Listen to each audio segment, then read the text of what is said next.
परीक्षा UP board परीक्षा 2025 हिंदी के प्यारे बच्चों, यह वीडियो जो जो कि आपके लिए अत्यंत महत्वपूर्ण है, अत्यंत महत्वपूर्ण है।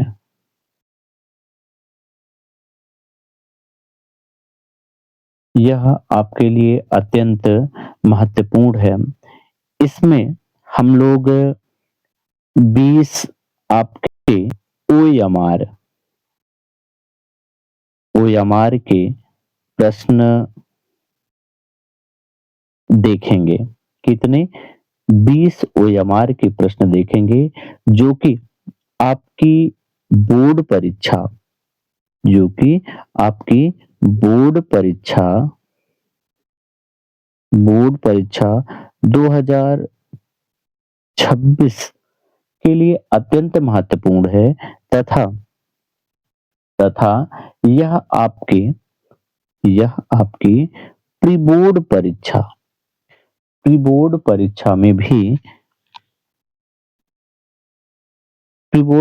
में भी अत्यंत महत्वपूर्ण साबित होगी। आइए पहले प्रश्न को देखा जाए और पहले प्रश्न के साथ साथ हम लोग व्याख्या भी इसकी करेंगे कि इसमें क्या-क्या होगा। पहला प्रश्न आपके लिए है कि सरस्वती पत्रिका के संपादक नहीं थे। प्यारे बच्चों, आपको जब भी ऐसे प्रश्न मिलें कि संपादक नहीं थे, आपको उन पे इस प्रकार से घेरा लगा लीजिए या फिर उन्हें हाईलाइट कर लीजिए, क्योंकि सर्वाधिक प्रश्न आपके यहीं से गलत होते हैं कि नहीं थे ना, तो कौन इसमें नहीं थे? यानी स्वाभाविक है कि आपके बाकी 3 होंगे, कोई 1 नहीं है। तो यहाँ देखिए, यहाँ आपका है कि श्याम सुंदर दास। कौन? श्याम सुंदर दास, हजारी प्रसाद द्विवेदी, देवी दत्त शुक्ला और हजारी प्रसाद द्विवेदी। यहाँ महावीर प्रसाद द्विवेदी हैं या हजारी प्रसाद द्विवेदी हैं। आप जानते हैं कि सरस्वती पत्रिका सरस्वती पत्रिका का संपादन का संपादन कब से प्रारंभ हुआ? 1900 से प्रारंभ हुआ। जब यह 1900 से प्रारंभ हुआ था तो इसके संपादकों में कौन थे? श्याम सुंदर दास। इसके संपादकों में कौन थे? श्याम सुंदर दास जी थे और 4 अन्य लोग भी थे। 1900 में जब यह पत्रिका प्रकाशित हुई तो 1903 में महावीर महावीर प्रसाद द्विवेदी जी इसके संपादक बने और कब तक ये रहे? 1903 से 1920 तक ये इसके संपादक बने रहे।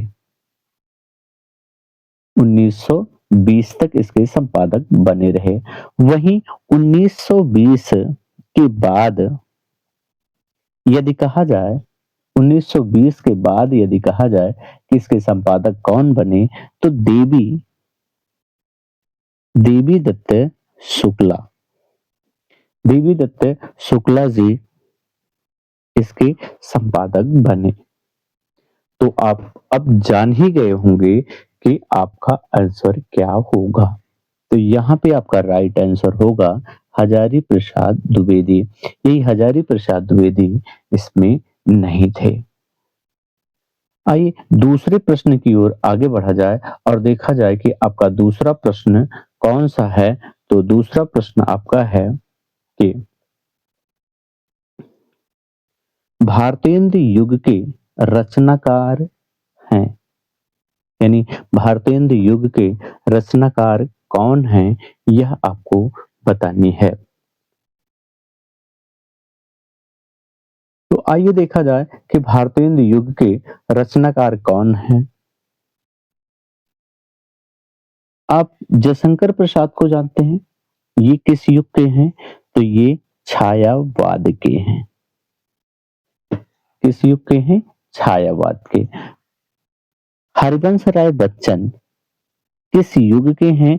यदि कभी कहा जाए, आपसे पूछा जाए, तो ये हाला हालावाद के कवि हैं। निराला कहा जाए तो ये भी छायावाद के कवि हैं। अब आपके बचे कौन? प्रताप नारायण मिश्रा जी। यही आपका राइट आंसर होगा, प्रताप नारायण मिश्रा। प्रताप नारायण मिश्रा के बारे में यदि कहा जाए तो ये भारतेंदु युग के कवि थे। किस युग के कवि थे? तो ये भारतेंदु युग के कवि थे। इन्होंने ही कभी कभी किस पे बात ना बात, नाखून, दांत, ना मूछ आदि जैसे शीर्षकों को लेकर के गद्य रचनाएं की हैं। आइए अगला प्रश्न देखा जाए कि अगले प्रश्न में आपसे क्या पूछा जा सकता है। अगला प्रश्न आपका है कि आधुनिक युग की मीरा हैं, यानी आधुनिक युग की मीरा किसे कहा जाता है? सुभद्रा कुमारी चौहान को, महादेवी वर्मा को, मैत्री पुष्पा को या बंग महिला को? तो यहाँ आप जानते होंगे बंग महिला का नाम, यदि आप जानते हैं तो कमेंट में आप बताइए कि बंग महिला का मूल नाम क्या है। यहाँ आपकी आधुनिक मीरा हो जाएंगी। आपका राइट आंसर होगा महादेवी वर्मा को आधुनिक मीरा के नाम से जाना जाता है। बंग महिला का यदि इनका नाम कहा जाए तो इन्हें कहा जाता था राजेंद्र बाला घोष। कौन थी? राजेंद्र बाला घोष के नाम से जानी जाती थी। वहीं यदि मैत्री पुष्पा का कहा जाए तो इन्होंने लिखा था गुड़िया गुड़िया भीतर गुड़िया। गुड़िया भीतर गुड़िया की रचना करने वाली कौन? मैत्री पुष्पा थी। वहीं यदि इस कवित्री यानी छायावाद की प्रमुख स्तंभ छायावाद की प्रमुख स्तंभ स्तंभ कौन? महादेवी वर्मा जी थी। और इनकी रचनाओं में यदि कहा जाए तो इन्होंने लिखा था निहार, यामा, ना नीरजा आदि ऐसी कई इनकी फेमस रचनाएं थी। आइए अगला प्रश्न देखा जाए कि अगला प्रश्न आपके लिए कौन सा है। प्यारे बच्चों, अगला प्रश्न आपसे पूछा जाएगा कि चंद छंद वर्णन की महिमा रचना किसकी है? कौन? चंद छंद वर्णन की महिमा रचना किसकी है? यह आपको बतानी है। कवि तंग की, कवि बंग की, कवि गंग की या फिर प्रेमचंद्र की? यह रचना किसकी है? तो प्यारे बच्चों, आप जानते हैं कि यह रचना किसकी है? कवि गंग की। किसकी रचना है? कवि गंग की। गंग ने किसके आश्रय में लिखा था? यदि कभी आपसे पूछा जाए कि गंग कवि ने किसके आश्रय में यह रचना लिखी थी, किसके आश्रय में, तो इनके आश्रयदाता कौन थे? तो आश्रयदाता अकबर थे। अकबर, यदि आपसे पूछा जाए कि अकबर किस वंश के थे, तो आपको लिखना चाहिए कि ये मुगल मुगल वंश के राजा थे। मुगल वंश के यदि कभी पूछा जाए आपसे कि मुगल वंश का संस्थापक कौन था? कौन? संस्थापक, मुगल वंश का संस्थापक कौन था? तो आपको लिखना चाहिए कि बाबर ना। बाबर भारत कब आया था? बाबर भारत कब आया? यदि कभी आपसे पूछा जाए कि भारत कब आया, तो आपको लिखना चाहिए 1526 ईस्वी में। कब आया? 1526 ईस्वी में आया। और कौन सा युद्ध लड़ा था? तो पानीपत, पानीपत का ना, पानीपत का प्रथम युद्ध, पानीपत का प्रथम युद्ध। वैसे यदि आगे आपसे कहा जाए कि पानीपत के कितने युद्ध हुए थे, तब आपको यह लिखना चाहिए कि पानीपत के 3 युद्ध हुए थे, प्रथम, द्वितीय और तृतीय। तो प्रथम युद्ध, पानीपत का प्रथम युद्ध 1526 में, पानीपत का द्वितीय युद्ध तो 1556 में, और पानीपत का तृतीय युद्ध यदि आपसे पूछा जाए तो 1761 में हुआ था। कब हुआ था? तो 1761 ईस्वी में पानीपत का तृतीय युद्ध हुआ था। यदि कभी आपसे पूछा जाए कि पानीपत का प्रथम युद्ध किनके बीच हुआ था, तो आपको लिखना चाहिए कि बाबर और इब्राहिम लोदी के बीच में यह युद्ध हुआ था। वैसे यदि कभी आपसे पूछा जाए कि बाबर के युद्धों को कैसे जाना जाए, तो बाबर 1526 में ये पानीपत का युद्ध लड़ा। 1527 में 1527 में इसने खानवा का युद्ध लड़ा ना, खानवा का युद्ध लड़ा। 1528 में इसने चंदेरी का युद्ध लड़ा। और 1529 में इसने घाघरा का युद्ध लड़ा। और 1530 ईस्वी में इसकी मृत्यु हो गई। तो आपकी अब ट्रिक हो जाती है, पानी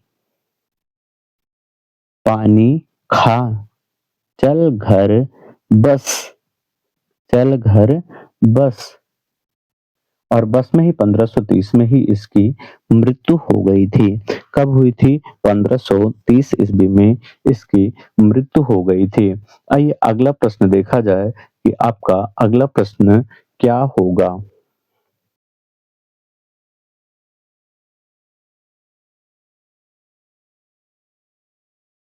आपका अगला प्रश्न आपकी स्क्रीन पर आपसे पूछा जाएगा कि ममता किस विधा की रचना है? ममता किस विधा की रचना है? प्यारे बच्चों, आपका वीडियो लंबा होगा, लेकिन इस 20 आपके ओएमआर क्वेश्चन में आपके कम से कम 20 का यदि आप 5 गुना करेंगे, प्रत्येक प्रश्न में आपके 5 प्रश्न एक्स्ट्रा बताए जाते हैं, इसलिए आपके एक साथ 100 प्रश्न तैयार होंगे। तो प्यारे बच्चों, अंत तक बने रहिएगा। अंत तक आपको बतानी है कि आपके कितने प्रश्न सही हुए। आइए अगला प्रश्न देखा जाए कि ममता किस विधा की रचना है? जीवनी, जीवनी है, कहानी है, आत्मकथा है, या फिर उपन्यास है? प्यारे बच्चों, जीवनी आप जानते हैं कि जीवनी स्वयं के बारे में लिखी जाती है। कहानी किसी प्रसिद्ध घटना को लेकर के आप कहानी लिख सकते हैं। आत्मकथा अपने ऊपर लिखी जाती है। जीवनी कोई दूसरा लिखता है, किसी महापुरुष के बारे में लिखी जाती है। उपन्यास, उपन्यास एक ऐसी गद्य विधा है जिसकी एक कहानी खत्म होती है तो दूसरी कहानी का प्रारंभ हो जाता है। कहानी में कहानी, कहानी में कहानी निकलती रहती है। जीवनी में यह आपकी कहानी में किसी एक भाग को लेकर के इसमें अंकित किया जाता है। वैसे कहा जाए कि ममता ममता किस विधा की है, तो ममता आपकी कहानी विधा की रचना है। ममता के लेखक यदि आपसे कभी पूछा जाए कि ममता पाठ के लेखक कौन हैं या ममता किसकी रचना है, तो आपको लिखना चाहिए कि ममता किसकी रचना है। आप जानते हैं किनकी? जय शंकर प्रसाद की। ममता किसकी रचना है? तो जयशंकर जयशंकर प्रसाद की। यदि कभी आपसे पूछा जाए कि जयशंकर प्रसाद किस युग के कवि हैं, जयशंकर प्रसाद किस युग के कवि हैं, तो ये छायावादी कवि हैं। छायावादी छायावादी कवि हैं।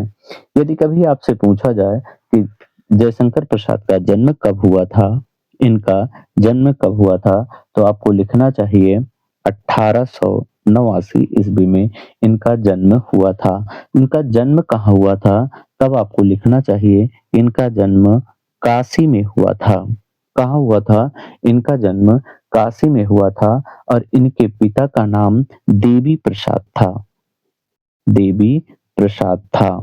यदि इनकी रचनाओं के बारे में लिखा जाए कि इनकी कौन कौन सी रचनाएं हैं, तो आप इनकी रचनाओं में लिख सकते हैं कि इन्होंने इन्होंने कौन सी इनकी रचनाएं हैं, तो आप जानते हैं कि इन्होंने लिखा आंसू। आंसू के बाद इन्होंने लिखा कामायनी, लहर, ना, झरना, और इनकी कौन सी रचनाएं हैं, तो आप जानते हैं इनके कई नाटक प्रसिद्ध हैं। यदि नाटकों में कहा जाए तो इन्होंने लिखा था सज्जन, सज्जन, चंद्रगुप्त,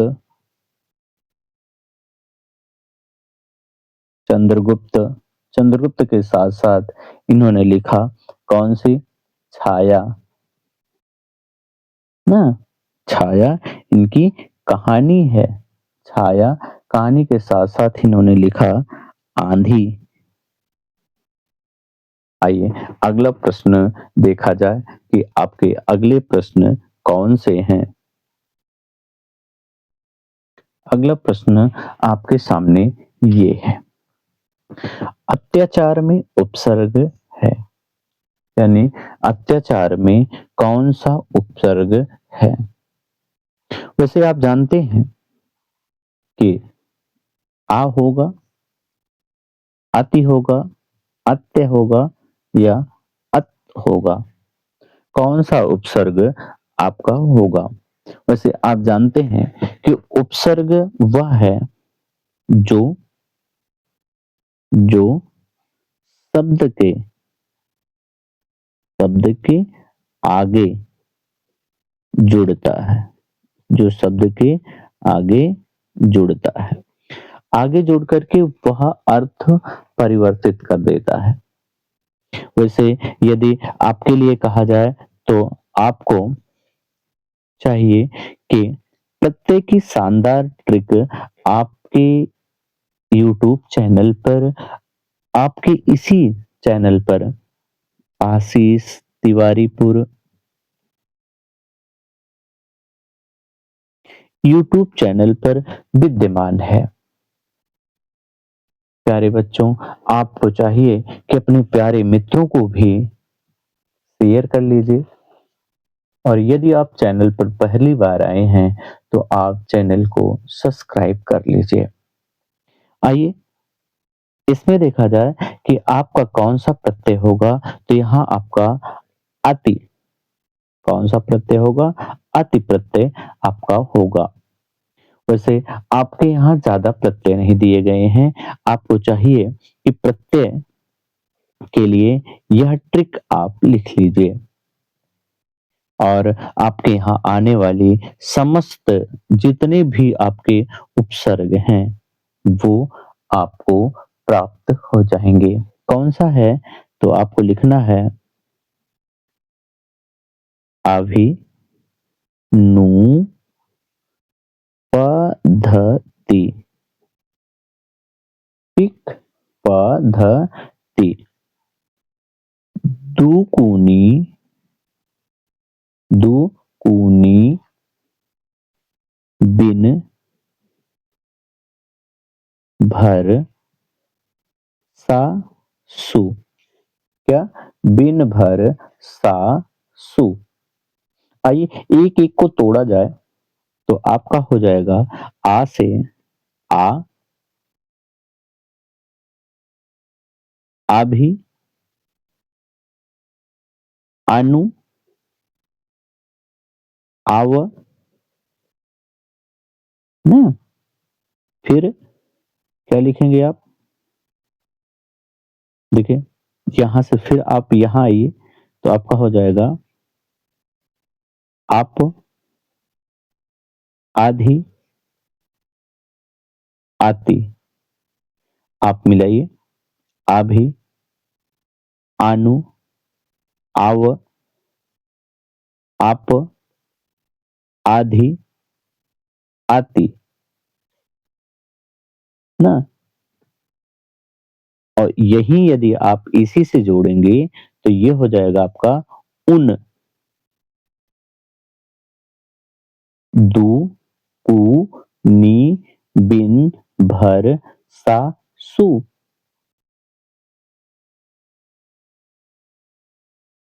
तो यहाँ यदि आप अब अपने उपसर्ग में यदि आप देखें कि आपके उपसर्ग में आपसे पूछा गया है क्या?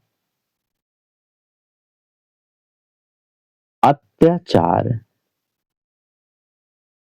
अत्याचार। तो यही आपका क्या हो जाएगा? अति उपसर्ग हो जाएगा।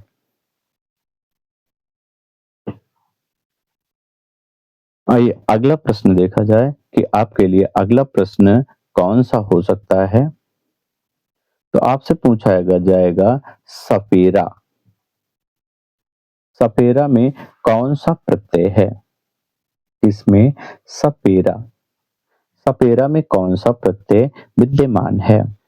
आ, परा, एरा और रा। कौन सा प्रत्यय आपका होगा? प्रत्यय आप जानते हैं कि दो शब्दों से, दो शब्दों से मिलकर बना है, दो शब्दों से मिलकर बना है। ठीक है? यह शब्द के पीछे जुड़कर, कहा? शब्द के पीछे, शब्द के पीछे क्या कहता है? शब्द के पीछे जुड़कर अर्थ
होगा।